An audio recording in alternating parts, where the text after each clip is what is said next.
Aujourd'hui, étude de cas de Hal et Loïs de la série Malcolm. Hal et Loïs travaillent dur, mais pourtant ils sont toujours fauchés. Et si c'est ton cas en tant qu'entrepreneur, cette vidéo va très certainement te parler. Car en réalité, c'est la relation que tu entretiens avec l'argent qui définit ton abondance ou alors le fait que tu sois fauché. Alors on va commencer par Hal. Hal, c'est vraiment le mec par excellence qui n'est pas du tout à sa place. Hal, c'est un créatif.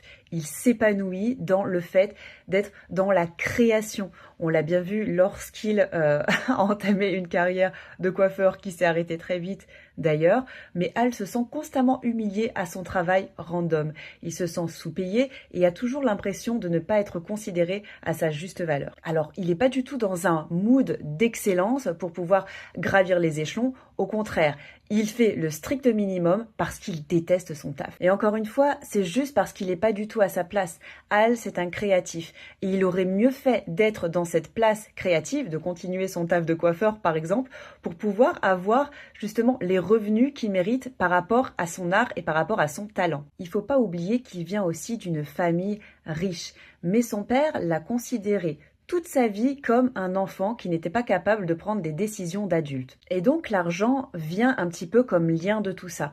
Hal ne se sent jamais assez, il ne se sent jamais valorisé, alors parfois, il pète des plombs. Il va faire des dépenses complètement débiles pour des choses qui n'en valent pas la peine, juste pour prouver sa valeur. Grosso modo, argent égale douleur, égale frustration pour lui. On va parler de Loïs maintenant. Loïs est constamment en mode survie. Elle ne lâche jamais la pression. C'est elle qui est à la tête de cette famille, et pour elle, se relâcher voudrait dire laisser sa famille à perte. Loïs vient d'une famille d'immigrés d'Europe de l'Est. On ne sait pas vraiment quel pays, mais en tout cas, on sait que c'est une famille d'immigrés où le travail a toujours été une valeur fondamentale. Même les femmes, elle vient d'une famille matriarcale où les femmes travaillent et travaillent dur. Donc cette valeur a une vraie importance pour elle. Seulement, pour elle, le travail égale aussi souffrance. Et c'est une souffrance totalement assumée, puisqu'elle n'imagine pas travailler dans l'aisance, dans la fluidité, dans le plaisir.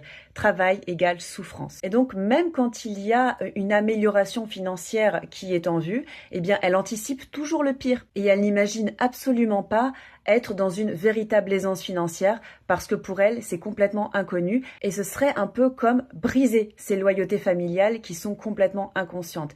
Elle irait dans l'inconnu, dans quelque chose qu'elle ne connaît pas et quelque part, elle trahirait un petit peu ses racines et ses origines. Donc, grosso modo, pour cette famille, gagner plus égale trahir qui je suis, gagner plus égale souffrance. Et malheureusement, c'est le cas chez beaucoup d'entrepreneurs, beaucoup de personnes qui sont à leur compte aujourd'hui, qui n'ont pas réussi à dépasser ces loyautés inconscientes et qui associent encore le fait de gagner plus à de la souffrance ou à de la solitude. Donc tout se joue au niveau subconscient parce que tu as les clients, tu as le système en place, tu as la notoriété et l'expérience, mais aujourd'hui, tu n'arrives pas à dépasser ce plafond des 2000 € par mois. Et ça, c'est un travail qu'on fait très facilement en hypnose avec de la reprogrammation mentale. Et si aujourd'hui, c'est ton cas, que tu galères à dépasser le plafond des 2000 € par mois, on peut en discuter. Tu as simplement à cliquer sur le lien en dessous de cette vidéo. Bisous, bisous.